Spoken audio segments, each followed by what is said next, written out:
Yeah, see that over there? That's Jake's bike. Here I am. Sup, guys? Hey, guys. What about now? Hi, guys. This is Jake's bike. And you know what the cool thing about Jake's bike is? It makes you want to lay next to it and just start kicking your legs because, dear God, is this thing beautiful? And we're going to be on the first ride right now. Let's do it.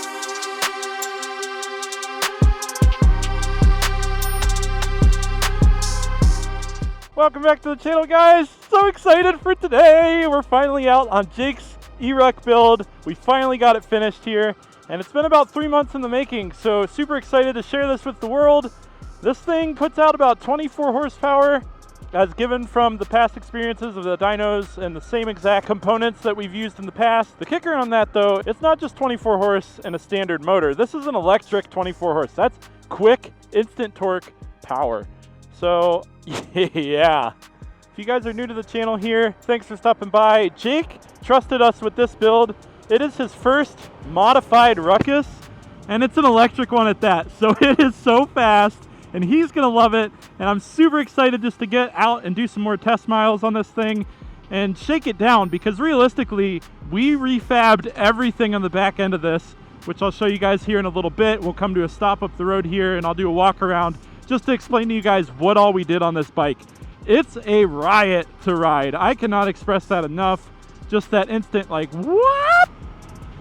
And like, bam, 45. Like, it's so easy, so easy. We built an electric Ruckus prior, but the only problem with that Ruckus in the past was it was all manufactured components that had to use 3-axis machining and lathing, and it was just really, really expensive. So with this, we went into it knowing that, hey, let's try to make this almost budget friendly. Like, how can we produce a kit that's going to be a lot more centric to the buyer, to where, you know, it opens up the door for entry being essentially half cost. So my goal with this was to essentially do exactly that, half the cost. My last e-build was about 10 grand, which you're hearing that, like 10 grand, holy crap, no one wants a Ruckus for 10 grand. And to be fair, a lot of people build their Ruckuses and it's well over 10 grand, but that's a fair argument. So what I did going into this is I made everything out of sheet, basically cut everything via laser, welded, sheet metal, powder coated, still made it quality and factory kind of looking, but essentially cut that cost all in half. And that was the big thing for why Jake let us do this, was he was essentially our prototype guinea pig. So thank you, Jake, for allowing us to do that. Really appreciate it. And I'm very, very happy with how it came out. Very happy. So let's go ahead and just get it a little bit here, like, whee! Oh man, it's so fun. Oh man. I had a couple buddies come over the other day just to kind of look at it, because I didn't tell them it was done. I was just like, hey, come over, I want to show you guys something, and just to get first honest opinions. And what they said baffled me, and honestly, as a builder, it made me so happy. The first comment was, that's not off the showroom like that? To me, the ultimate compliment. They essentially looked at it as a production style bike, and there's no greater compliment than that. And then the other guy's like, yeah, I really want one now. And I'm like, well, not sorry, because of course you want one, because they're sweet. Like, you can't not want one of these. Like, they're fantastic. We'll pull up in here. Good old Giant Eagle. Give you guys a little rundown of what the bike's all about. Oh man, it feels so good to be out on this. The nice thing about this is it rides, I can't explain it. It rides so much smoother than my E-Ruck. And the only thing I can attribute that to is I changed the shock out, so it uses an NCY lowdown shock, a lot more common, and I wanted it to be something that people could get easily. And then the rear wheel is a 14x6 on this. It's a little bit bigger. It has the same general diameter with the tire because I used a low pro tire, but it's, man, I just cannot explain it. It's just smooth of a ride. So let's get off this thing and I'll show you guys what we're looking at here. So as you can see, it's a QS 138 motor. I paired that with a Votol controller, the EM200, and then a Molicel build battery from a Morge. It's a P42A. And it's just an awesome, we essentially went with this prefabricated case that you can get directly from QS Motor. And the reason being is because that allows us to take out the swing arm component. We don't have to manufacture our own swing arm or anything like that. Essentially, all we have to do is adapt the underneath of the seat. So you can see here, this bracket, it's kind of hard to see, but this bracket bolts into the main part that would normally go to your get engine case, and then that's your pivot point. So that is braced up to this arm, and that essentially makes that a pivot point so that this is the only thing that pivots. And then your shock runs from the motor all the way up to there. Controller is on the back tail cover that we manufactured. Light underneath there, which by the way, I absolutely love this light. Shout out to the Ruck Shop. This light is fantastic. It's very bright. I did not know how I would feel about it, and it's got the kind of sweeping tail light, which is pretty cool. But yeah, really happy with that. And then another fun thing, Michigan, these are considered mopeds. They don't need insurance. They don't need license plates. Like, wild. So this thing is essentially an 80-mile-an-hour Ruckus that's a moped. I can't get over that. We went ahead and machined the wheels. We had FLP Evan over there at FLP Parts. Machined the front wheel. The rear wheel comes with the kit. The entire kit should release here in about a month or so. I still got to nail out some details on it, but for the most part, it's good. It's tried and true. We just need to put some miles on it just to be able to test and definitively say, like, yes, it's good to go. But yeah, that is a beefy setup. This shock mount is not bending. This is a 3/4 inch plate, 3/4 inch steel. You are absolutely not bending that. And then you can see a little bit better from here. Phase wires go to the controller, shock mounts directly to there.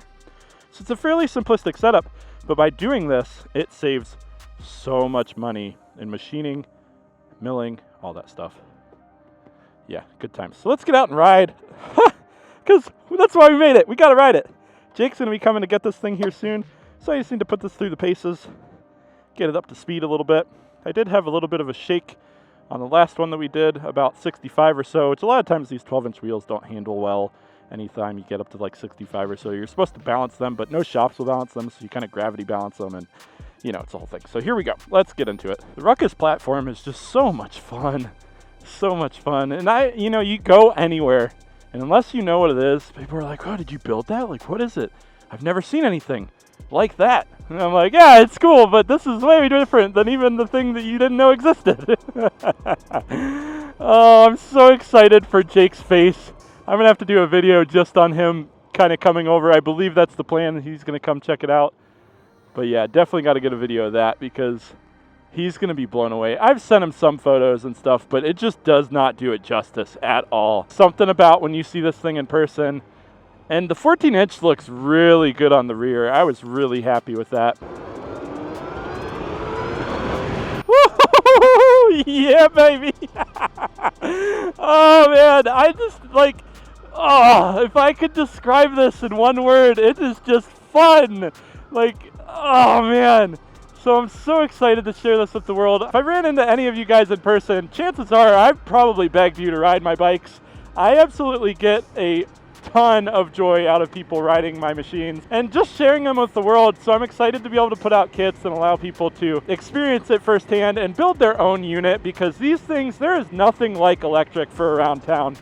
Nothing like it. We'll turn right up here and try to get it up this hill. Kind of roll into this. I am still tuning this, so we're not trying to be too violent, but as you can see, it'll climb just fine.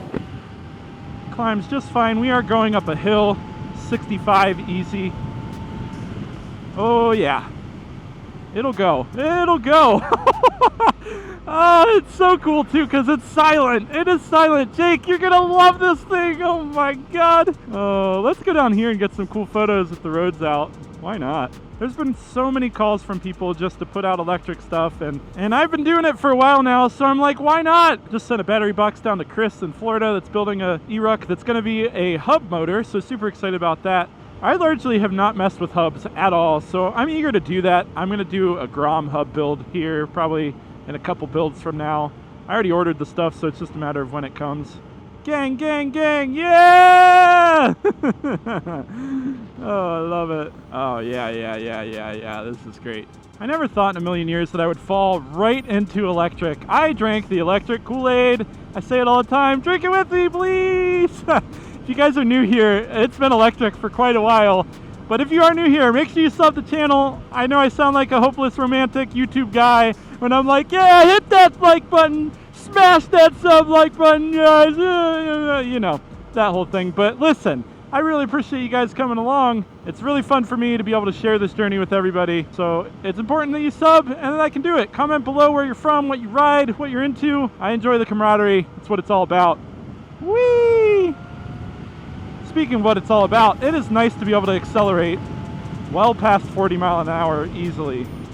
So much fun. Whee! That's all you can do. When you ride an electric swap, you're just grinning. You know, it's something about riding that small bike, this really meant to be slow bike, quickly. Oh yeah, I love it. Oh, the other thing that's really cool about this build, you guys are probably sitting here wondering like, hey, this brake lever is not hooked up to anything.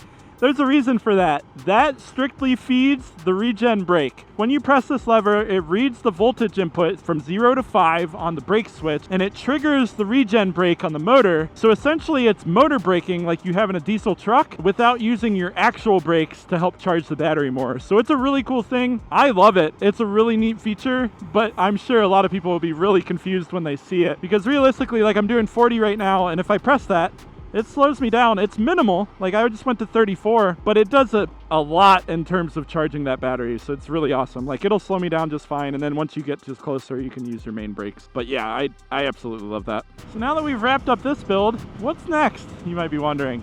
Well, I'm now going to start working on the next Ruckus kit, which is essentially going to be the same thing, but it's going to be a 12 by 4.5 rear. Oh no, it's starting to rain. And not that that matters. To be frank, the electric swaps, or at least my electric swaps, I can't speak for everybody, they're fine to ride in the rain. You're totally fine. It's all waterproof. You're good. I hose mine off and stuff. Obviously, you don't want to pressure wash it or anything, but totally good there. I just hate riding in the rain, so that's my reservation there. Plus, it's not my bike, and I don't want to ruin it. All right, nice little dig from a stop here. I do want to turn first before I give it throttle. That's something about another thing about these is you cannot really throttle. You can throttle while you're turning, but it'll really get away from you if you're not careful.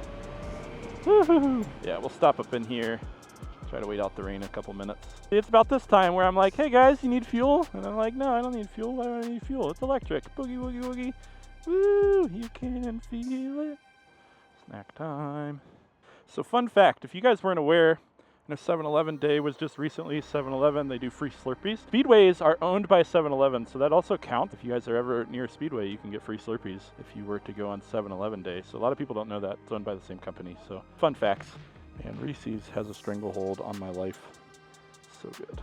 Although I will say UK candy, really yummy. They're dominated mostly by Cadbury stuff, so, but I hate how everything's king size now. You can't really find like normal sized candy bars anymore. They're all like massive. A little sugar for the day. Yum, yum, yum, yum, yum, yum, yum. Ah. Thank you guys. I always laugh at people like that. Like literally she's just hanging here, like hanging her arm out the window, flipping her hand around. Like it's one thing to be nice, but at the same sense, then suddenly it becomes like you're being nice, but you're inconvenienced. So at that point, you're just being angrily nice. And I don't really think that's really a real thing. Like you're just being a jerk at that point, because then you're mad, right?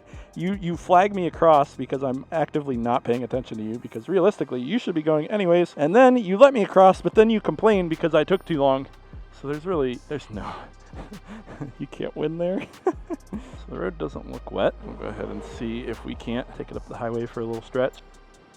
It's one thing I've never done is camped in the big trailers like that, the big campers. I'm very much a tent camping kind of guy, but you know, I could see both sides of that. I know now with our daughters, they'd probably appreciate the actual campers versus the tent camping. A little bit more controlled environment with AC and whatnot.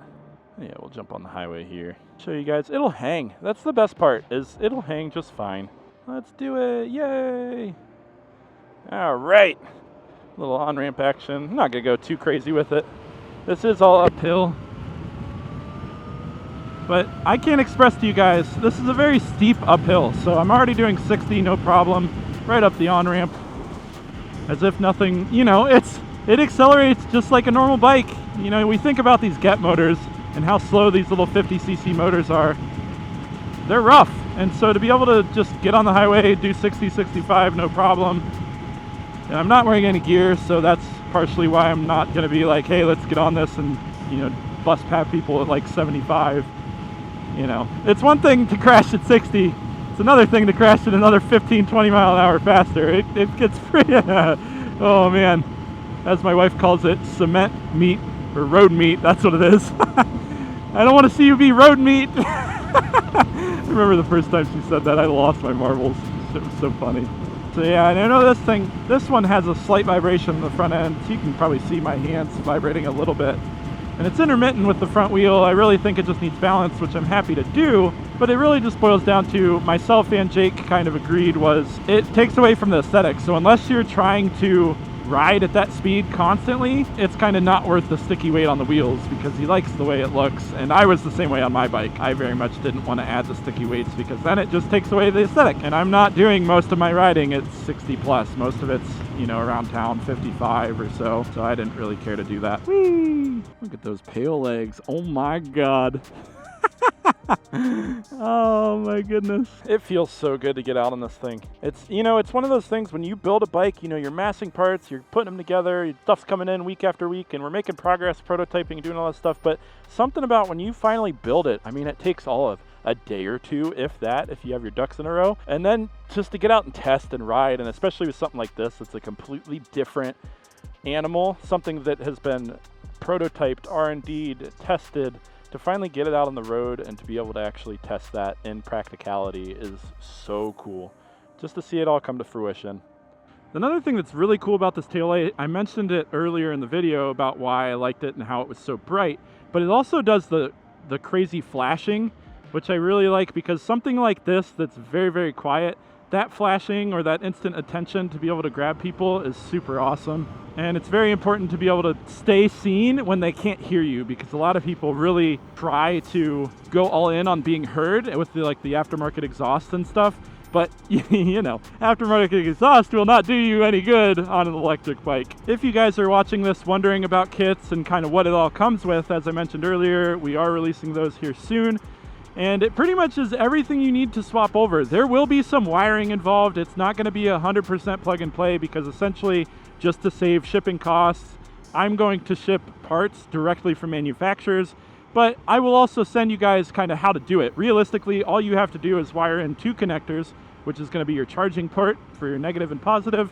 And then the rest of it's pretty plug and play. I mean, it's pretty straightforward, but all the hard parts come with it. The tail cover, the bracketry, the mount. It will be a weld-in mount. I'm not doing a bolt-in mount. Again, just for rigidity and to keep costs lower, it allows me to run plate material rather than doing 3-axis machining and bolts and all that stuff. Pretty much includes everything you need except for your aftermarket stuff that you might want for like front shocks or a front wheel. Your display comes with it, your grips come with it. You know, controller comes with it, wire loom. You don't use any of the factory wiring harness. I send all that to you, so it's pretty straightforward, and always offers some aftermarket support as well. I'm not going to charge people $5 grand for a kit that ends up being a paperweight because they don't know how to put it together. I'm here to help, and I want people to have confidence to know that what they're getting, they're supported on, because realistically, a lot of people that want to get into EV don't quite understand it. And so I'll do the understanding for you. It'll make it simplistic, keep it all to where everyone's in the know, and helps you, helps me, helps everyone. Everyone wins. And how convenient that we are currently behind a Tesla, because why not? Why wouldn't we be, right? Oh yeah, this thing feels so smooth. And as I mentioned earlier, it's way smoother than mine. And another thing I didn't think about was my E-Ruck has the really stretched fat rear end. This one uses a 14x6 rear, so it has that same width, but it's taller and it doesn't stretch the wheel. And that's mainly, if I'm gonna put out kits, stretches are cool and all, but they're just not safe. I don't care who you are to argue that, you're wrong. Sorry, not sorry. And if I'm putting out something, I don't want people to die because of my ignorance. If it's because a stretched wheel fails or a stretched tire fails or blows out or whatever, I would feel horrendous, and I don't want that for them, their family, and myself. So we opted to just do the 14x6, and then we'll do a stock form as my next build, which is just that stock appearing rear wheel. And then after that, I think that's when I'm gonna do the Grom build, the hub motor build, and that one I'm gonna shoot for about 60 to 70 horsepower. It's gonna be violent, to say the least. And frankly, I don't know if I'll be able to handle that amount of powers. We will see. It's all learning curve. You know, this is all new to me, and I'm learning as I go, tuning my own things, building, and I think that's what's so cool about it. Electric is so much in its infancy, and in a few years from now, battery tech will be way advanced to be able to expand on those things,